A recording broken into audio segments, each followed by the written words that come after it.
Hello, everybody. We'll wait some minutes before starting.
Let's start in 1 minute.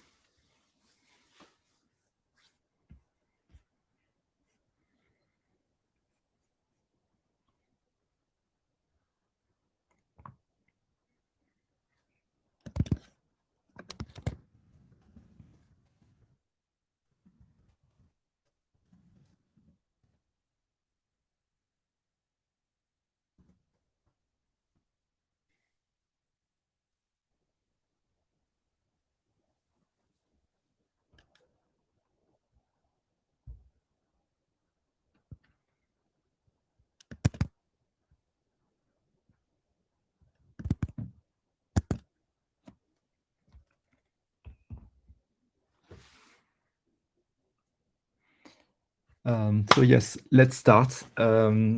So we are Giscard, a French startup working on open source solutions to ensure the quality of machine learning models.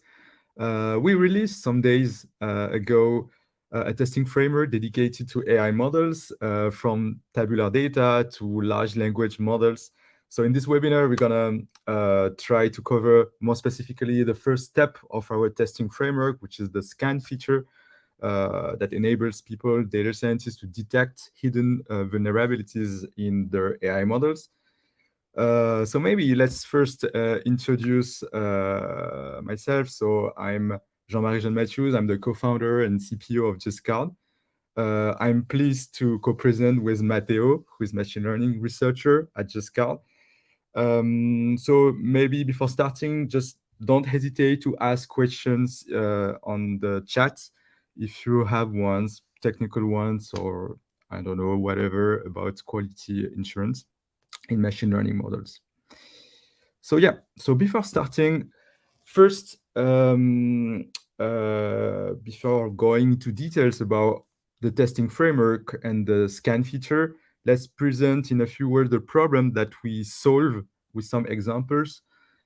First, ethics. For example, Apple released a credit scoring algorithm who gave 10 times more to the husband compared to the wife. This harms society by reinforcing gender discrimination, and it exposed, of course, to significant reputational damage. Second, we all know this case with Zillow, a real estate company that lost $500 million due to a bias in the pricing algorithm. They had to shut down the entire AI operation and even fire all the data scientists.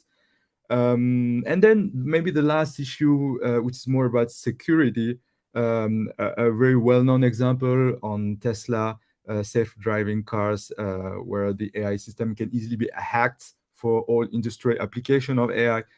This pose obviously risks, for example, to human lives. So unfortunately, in front of all these risks, with the recent explosions of AI usage, we have a gap in the industry today. There's a lack of testing tools that are not sufficient today. So we know that testing AI models is really hard. It's an open issue actually in the research. So this is why we try to propose this framework to test AI models. So you see here the traditional framework that we use at Giscard. and that enables us to create easily in a few lines of code like 50 tests that are relevant to the domain knowledge. So if we take this process one by one, we have a first step, which is about identifying the source of biases. And this is the step we want to focus on today with the scan feature that enables to automatically detect issues. Then once we detect some issues, we try to quantify them using data slices, perturbation, or some unit data sets that will be used as a parameter of our tests.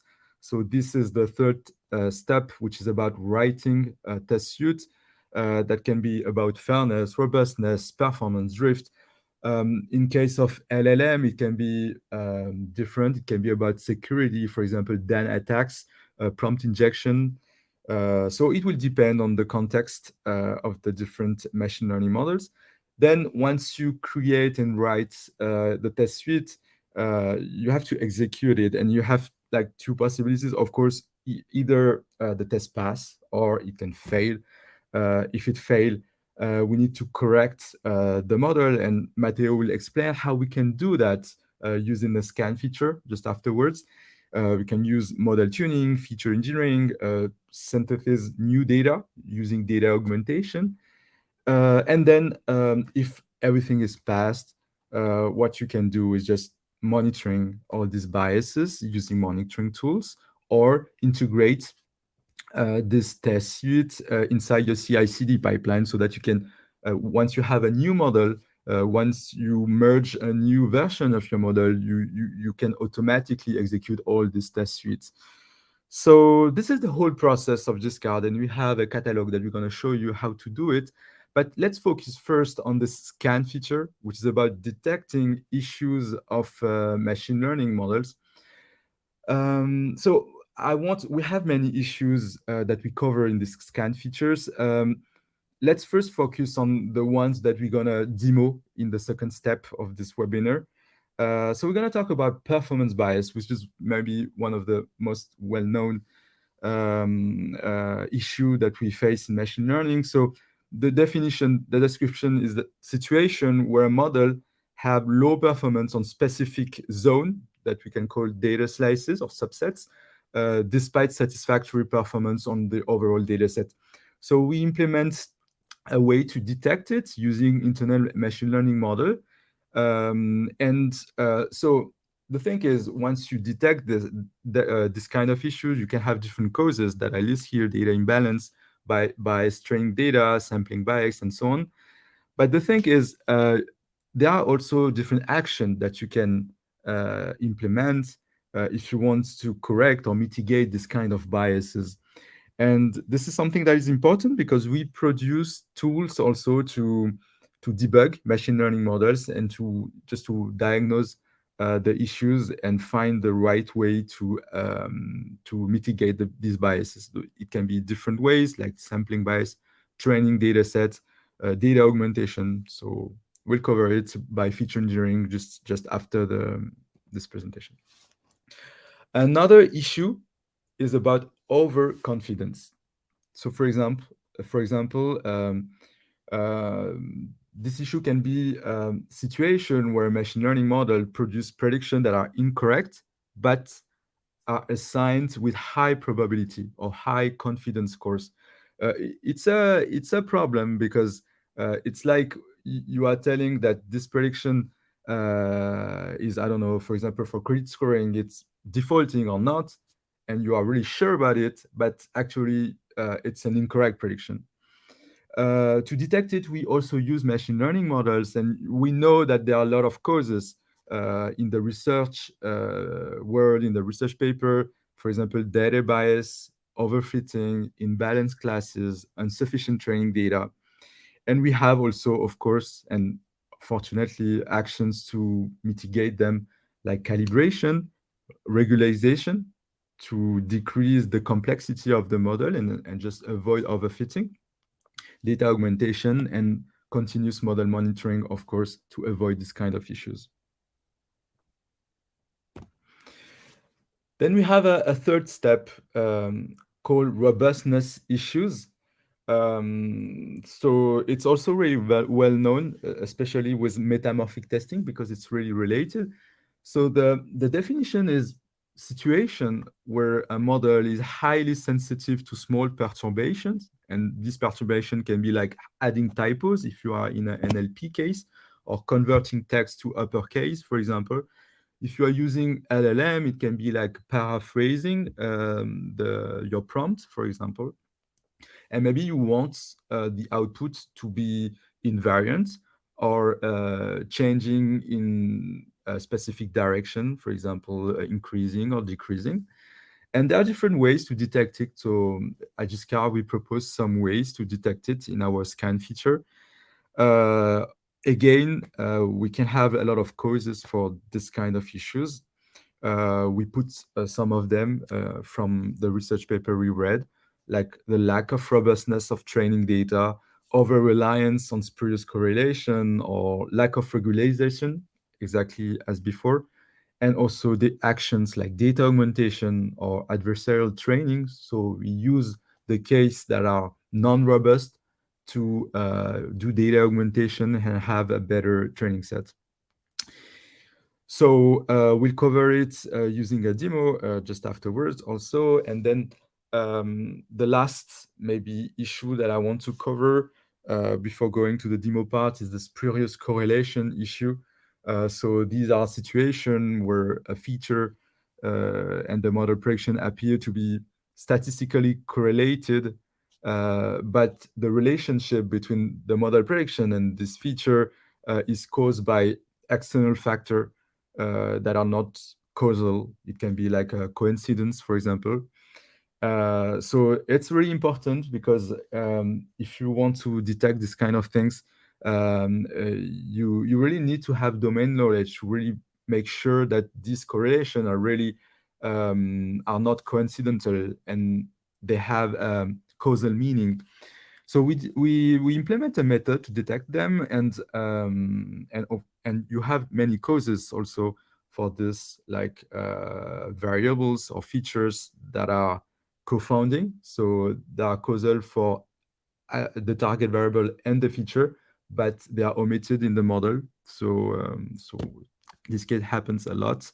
You can have data noise, for example, because your features are wrongly measured with the errors, for example. Or it can be just random chance. It happens a lot in time series where you have seasonality or trend that are similar in the target variable and one of the feature, and so it seems like there's a correlation, but actually it's not. And there are also a lot of actions to cover it's about gathering domain knowledge, involving stakeholders, so for example, of course, the business stakeholders, and having more explainability of machine learning models.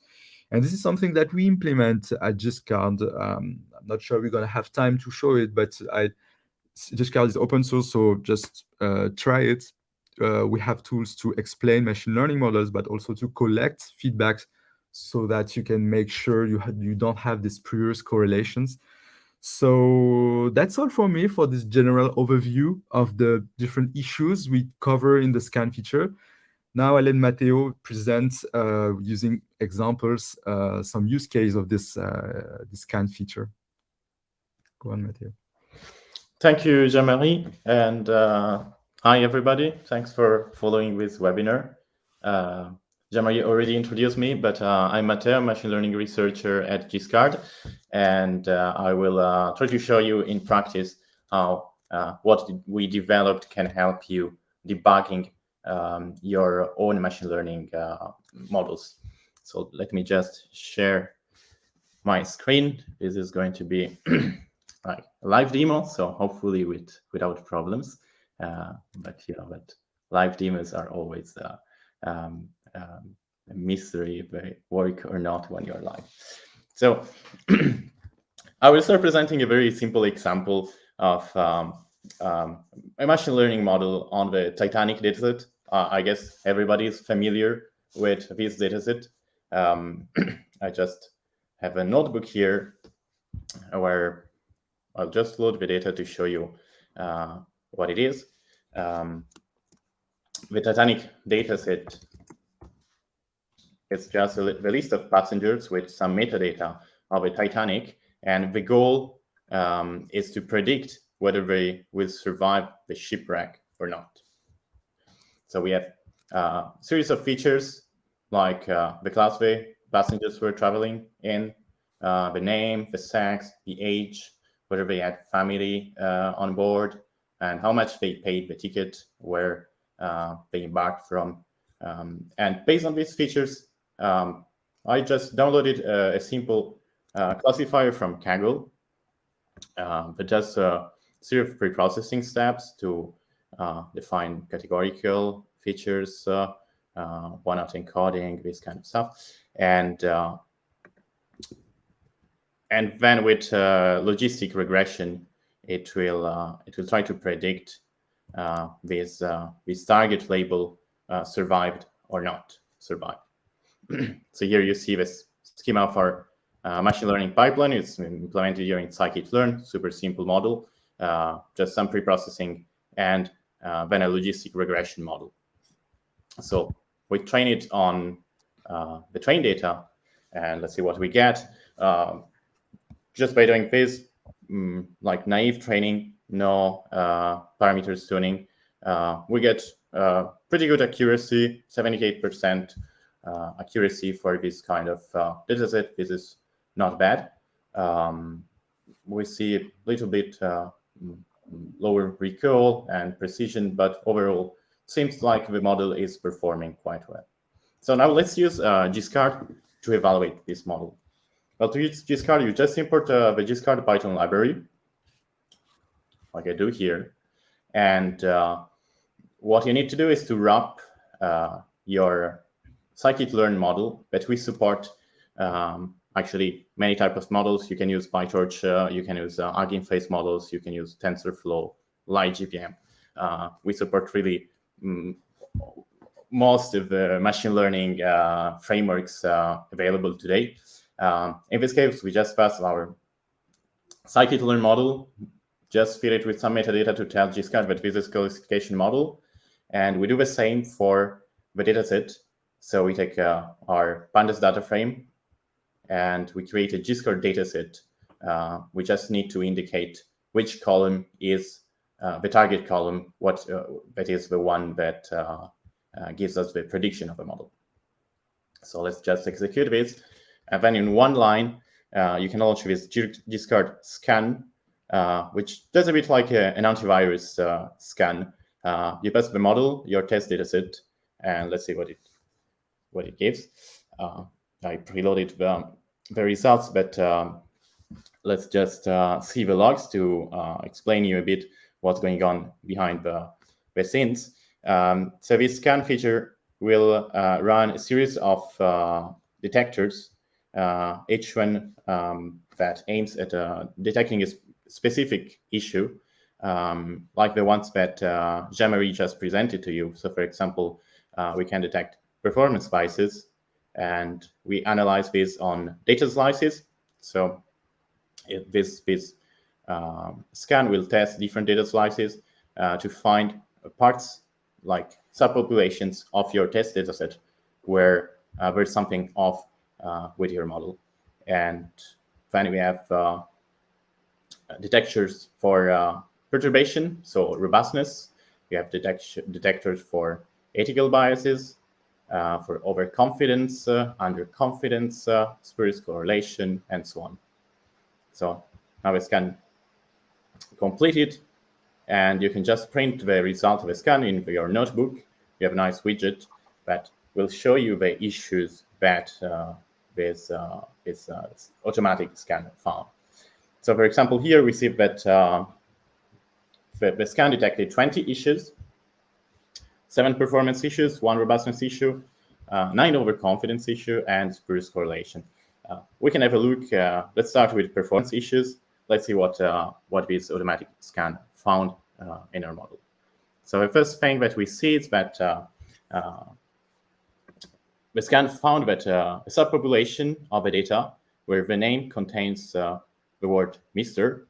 the title Mr. has a very low recall with respect to the average result of a model. We can go just up. We saw that overall, when we calculate the recall over the whole test dataset, it's not too bad. It's not very good, but still 65%. But what we found here is that when we just consider the samples containing the string Mr., the recall is about 4.2%. So it's very, very low. We can see some examples from this interface, see what's going on. So this is the name of the passenger. This is the true label, survived. These people all survived. And our model, instead, it predicted that they didn't survive with high probability. So it seems that there is a problem here.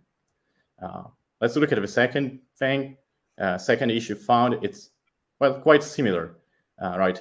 Our detectors found that when the passenger is a male, we have very low recall. So here about 10% recall. It's much lower than the global recall that we have of full dataset. And again, we see that our model systematically predicts that male passenger do not survive with high probability. And so this is probably a true issue that our model is giving very low probability of survival in general for male passengers. So people who have a Mr. title or their sex is male.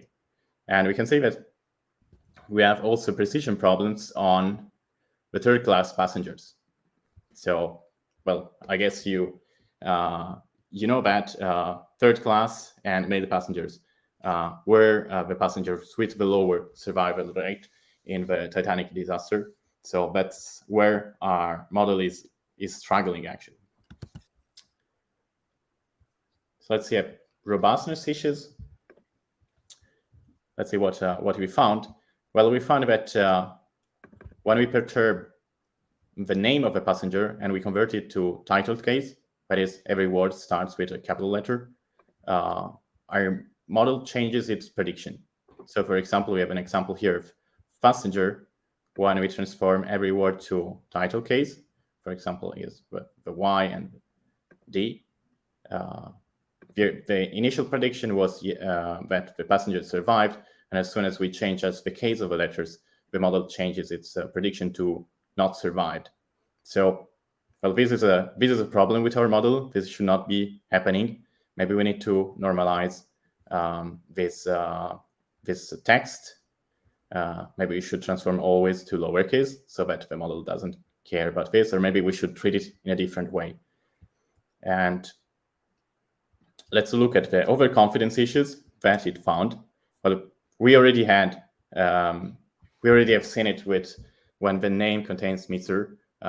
We saw that in the examples, the model was predicting with very high probability that these people did not survive while they did. So this is what we call an overconfident wrong prediction. And we have different slices of our data where this is the case, where the model seems that the model is not well calibrated, but has difficulties in guessing what is the right probability. So the problem here is that the prediction is wrong, but the model gives it a very high confidence. And finally, we have spurious correlation issues. And again, this affects the sex feature. So we see that when the sex is female, we have strong association between this feature and the prediction of the model. What does it mean? It means that when the sex is female, the model almost always predicts that survived is equal to yes. So in 92% of the cases, our model is predicting survival for female. And we have the same for male passengers, but it's actually the opposite. So our model here, when sees sex equals male, it constantly predicts, and often with very high probabilities, that the passenger did not survive. And the same for name containing Mr. So here we see what is the problem of our model. It's over relying on this group of male passenger to predict whether they survived or not. This is because the dataset is biased by itself in the sense that most of the male passengers did not survive, while females had a much higher survival rate. But probably the model is overfitting this feature, and it always predicts that male will not survive and females will survive. So starting from these results that we got from the test suite, from automatic scan, we can generate a test suite. So we can generate a list of tests. Well, I just run it here. On each of these issues that we saw here, for example, we have the recall rate on name contain Mr. And this will generate a test suite which will ensure that our performance of the model are within our bounds that we impose for each of these data slices. And it also automatically generates, for example, metamorphic tests for perturbations. So it automatically generates a test for model prediction should be invariant to transformation to title case of a name feature. Okay. Now let's try to improve the model. One thing that we can do to improve the model is, well, we need to give more features that can help the model adjust its prediction in cases like when we have a male passenger. How can we improve the model on this? So here what I did is, for example, to get rid of the text field of a name and just map it to a category based on the titles. Since we saw that the title seems to be playing an important role, I will just extract from the name whether there is Miss, Mr, or we have some noble people that have lady or sir titles, and I'll use feature engineering to improve. And we also saw that linear regression is giving too much importance to this sex. So I decided to switch the classifier and use something which is slightly more complex, but a classifier based on trees. Here I'm using random forest classifier, so that the trees can handle much easily the fact that we have different groups, like females in first class. They probably have very high survival rate. So crossing these two features gives us a lot of information. And males in third class have very low survival rate, and tree-based models will allow to describe that in a better way. So as before, we have our preprocessing and our random forest classifier.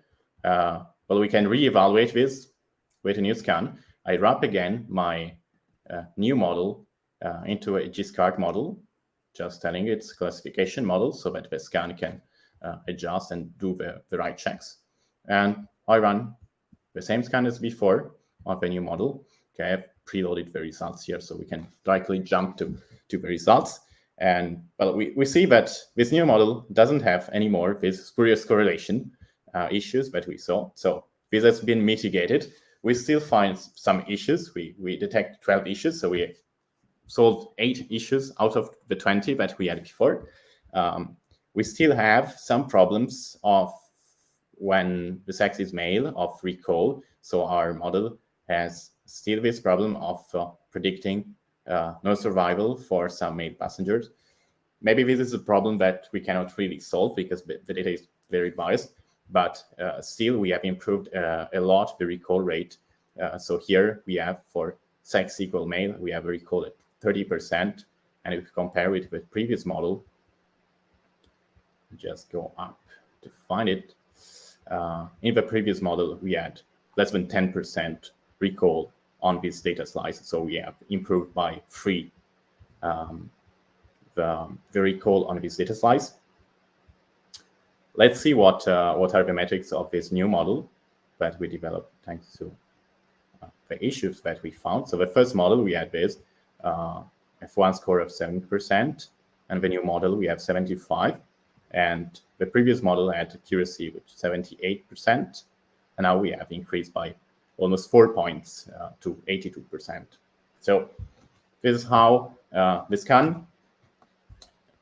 the issues that we detected can help you to find what's wrong with the model, what's the weaknesses of the model, and create new models and compare it to the previous one. What you can do if you want to go further with the exploration of this, and we saw that we could generate a test suite based on the scan results. Well, GSCAD also provides a user interface that you can install. You just launch it with GSCAD server start, and you will have a web application running locally on your computer, or you can install it on a separate server if you want to have multi-user access. We just need to configure a client with your endpoint and your API key that you generate from the application. And you can upload, for example, here the test suite, and you can upload your models. So let me switch quickly to this interface to show you what you can do with this. So when you open the GSCAD web application, you find something like this. You have different projects. In this case, I created a Titanic project. In the Titanic project, I have uploaded some models, my initial models, my improved models. I uploaded them from the API in the Python notebook, and I've uploaded some datasets. And well, I also uploaded this test suite, which was automatically generated by the scan. And here you see that we have all our tests in a nice UI. We can run the test suite. We can also modify the test parameters here. And we can define also our own test suites. For example, here I define a very simple test suite where I test just the recall on a sex equal male data slice and on the slice for containing Mr. I test also the global accuracy. So I can run this test suite. For example, I run it on the initial model for our test dataset. And well, all the tests will fail because here I want that recall be at least 30% and our model has 10%. And I want accuracy to be above 80% and our model has 78%. And what I can do is now try with the new model, the improved model, or just run my test suite. And in this case, this model passes all the tests because it has slightly above threshold recall and accuracy. So in your workflow, as you develop new models, you can just upload them here and select your new model, run the test suite, and immediately have an overview of whether the model has better performances than your baseline or your requirements that you fix based on your business case. Okay, let's do a second example, more targeted at NLP this time. I'll just go quickly through this. So in this case, I'll show you a quick example on NLP model that does classification, sentiment classification of tweets that US airlines received. So it's mostly compliance from clients of the airlines complaining about delay in the flights and this kind of stuff. So we can load the data. The data is quite simple. We have a tweet by user, and we have their ground truth labels, which can be negative, positive, or neutral.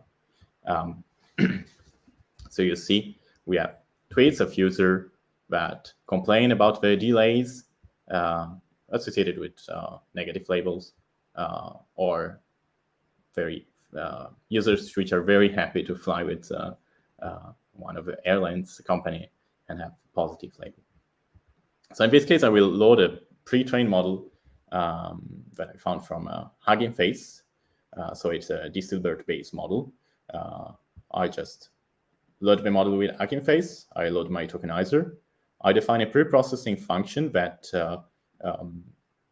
when I pass a data frame, will apply all what it needs to prepare the input for the model. So in this case, I will just run the tokenizer. And now we can set it up with the Discord library. It's as it is before. Now the model is more complex. It's an Hugging Face PyTorch model, but you just wrap it with the Discord model class. Just give a few meta information that the model is doing classification, that it works on the label text in the dataset. We give our labels, which in this case is positive, negative, neutral. Our data preprocessing function, which will be applied just before running the model. And optionally, you can define a name that you will find in the UI if you upload the model to the Giscard UI. We do the same for the dataset. So I take my data frame, I say, okay, the label, the column where the label is called label, very easy. I'll say, okay, the text, the text column is of type text, and that's it.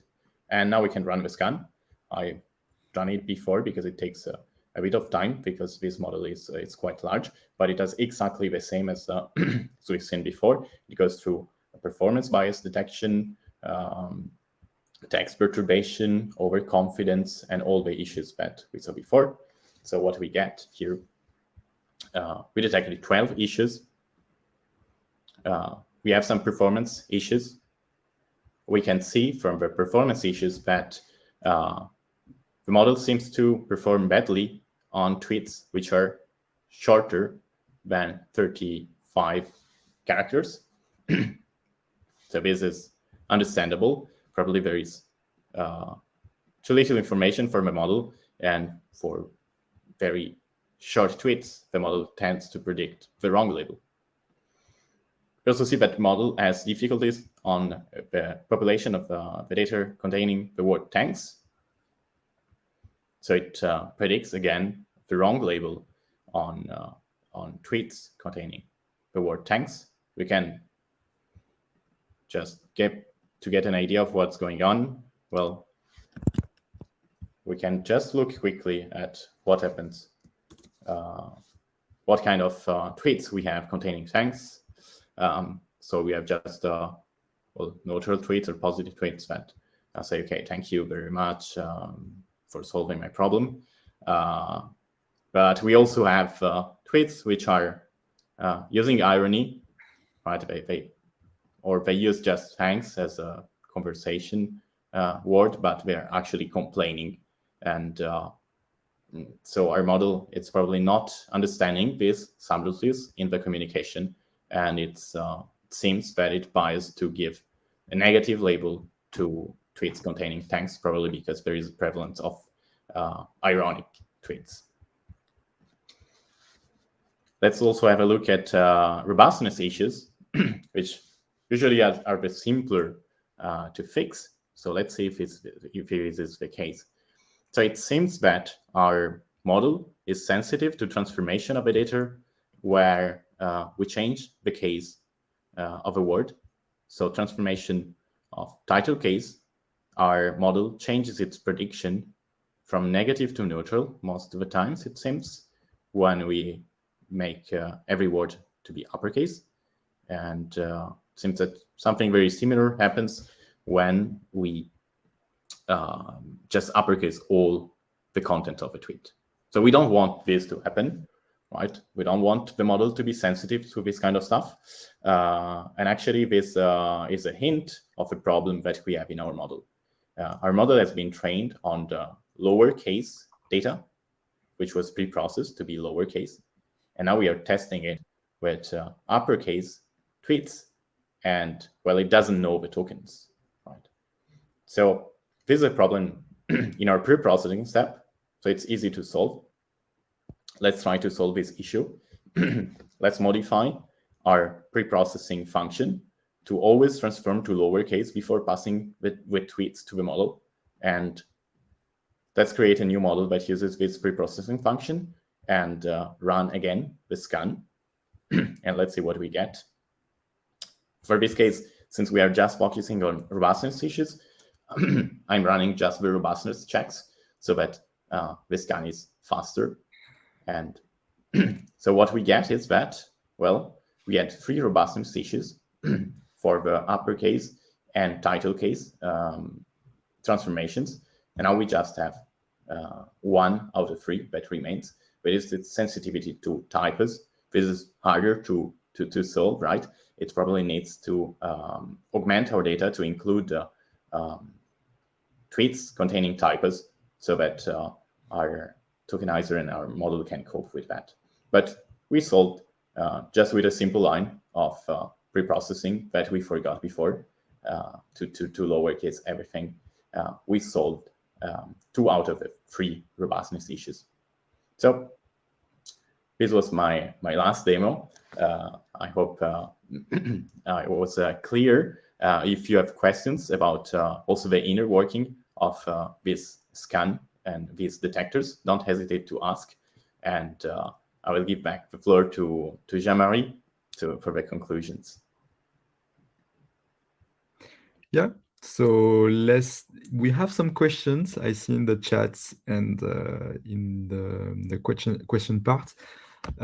So first question, when dataset size is limited, does the library have solutions to deal with bias through data augmentation? So today we do not have data augmentation that is integrated into Giscard, but this is something that we're working on. So the idea is simple. Since you, for example, for robustness issues, since you already have ideas of perturbation that makes the prediction change, what you can do is just using this for data augmentation. So adding new data with typos or shifting words. So it's a possibility. You can also do this data augmentations if you have like unperforming slices. You can decide to augment these data slices in particular because these are low performing. So you can have different ideas, and I think it's a good way to improve the model. We have another question. What are the other issues that you guys cover in the scan feature? Maybe Matteo, if you want to answer. Yeah, you can just type docs.giscard.ai and you'll have actually the full list of vulnerabilities that we currently detect. I can give you quickly the list. We detect this, the ones that we saw, the performance bias, problems with robustness that we do with these metamorphic tests, overconfidence in the prediction, we also see it, underconfidence, which is like the opposite of the overconfidence. It's when the model maybe it does all the correct prediction, but it does it with very weak probability. So a little perturbation in the input could just make the model switch the level if it's a classification model, or to predict a very different result if it's a regression model. Then we have ethical bias, which we also test in a metamorphic way. So we try to change, for example, either if it's particularly helpful for NLP cases where you have text, and we try to change, for example, names of people from one country to another, so English names, and maybe we replace it with I don't know, a French name, and see if your model reacts to these kind of changes, or we change other tokens related to religion or gender to see how the model reacts. Then we also test for data leakage if you have problems in your pipeline, for example, that includes some leakage of your labels. So we do some tests to automatically detect this. We test that there are no stochasticity problems. In most of the cases, you want your model to, once it's in production and it's trained, to always give the same answer for the same input. So we do quick checks for that. And And finally, the spurious correlation detection that we also have seen during the demo. Another question about do you have examples of integration with MLflow? So we are actually working on it. There are two ways to think about this integration. Either you're scanning some model that are already into MLflow. So in that case, it can be very convenient to just in one click be able to have some metrics about vulnerabilities with this model. And the other way is just to put all the metrics that you created from Gscard. So it can be tests, for example, test result or the scan result inside MLflow or different type of experiment tracking tools. So we are working on it to create like plugins that are able to do this. Lastly, so I see another question from Caleb. You show the tool can detect when changing capitalization affect the classification results. Either way to indicate that capitalization actually matters in some case. So Andre, our CTO, already asked about it. Yes, so sometimes it can be important to have this kind of differences, and you need to customize the scan feature. So you can do it directly programmatically using you can tell, okay, I want just to cover this issues and not the other one.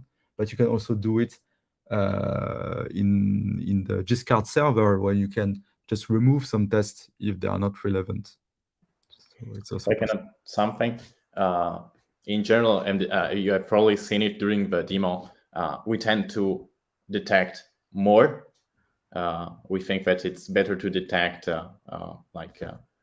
false issues than missing issues. So in general, you will always have um, quite a lot of issues that we found.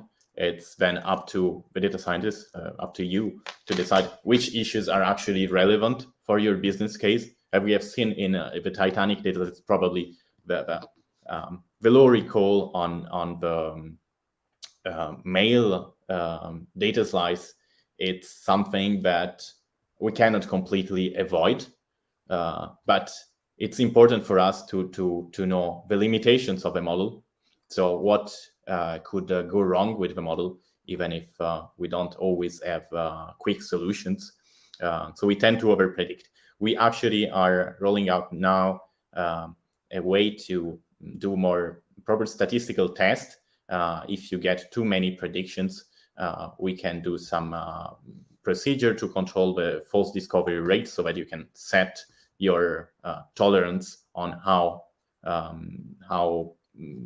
much over predictions you can tolerate if you really find too many cases which are not relevant to your business case. Another question about the roadmap of Giscard. So specifically on the scan feature, we have different things we are working on today. First, we are adding other issues. For example, we are adding the issue about overfitting slices. This is really important because we know that sometimes some zones of your data set can be overfitted. We're also adding a lot of issues on LLMs, especially with different prompt injections, with different attacks, with gender neutrality, with racism also attacks. So we are adding a lot of things.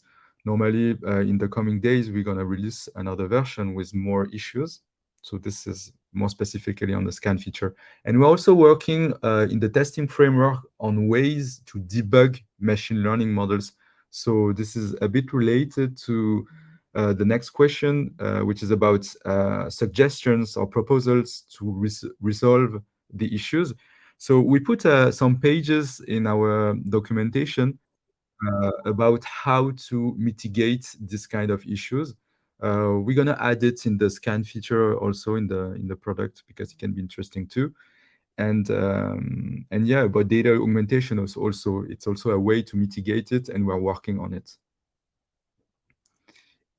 And we have a last question about image data. So today we do not the scan feature do not support image data.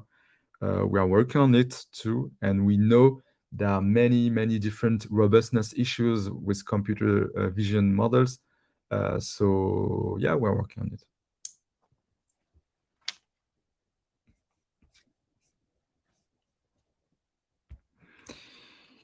So just a final note, I will share with you the notebooks after the webinar. Yeah. So we will send you an email with the notebooks so that you can try it by yourself. You can also just directly head over to docs.giscard.ai. I can send the link in the chat if you want to try out some tutorials. We have quite a few of them for different cases. So you can just do the quick start, but we also have tutorials if you click on the tutorials page. Let me just share the screen so that you all also see this. So we have a quick start, but we also have these tutorials, and depending on the library you use, you can quickly get started. For example, with PyTorch, we have different example, for example, classifications, so that you can directly copy paste your code or run this in a Colab notebook that you like to experiment with this scan feature. Great. So if there's no other questions, so thank you very much for attending this webinar. It was a pleasure to present you the scan feature. As you saw, it's the first step of our whole testing framework that enables to ensure there's no risk in machine learning models. There are lots of new issues that are coming, like overfitting or prop injection, so stay tuned. If you want to try this feature, just go, as Matteo said, on our documentation.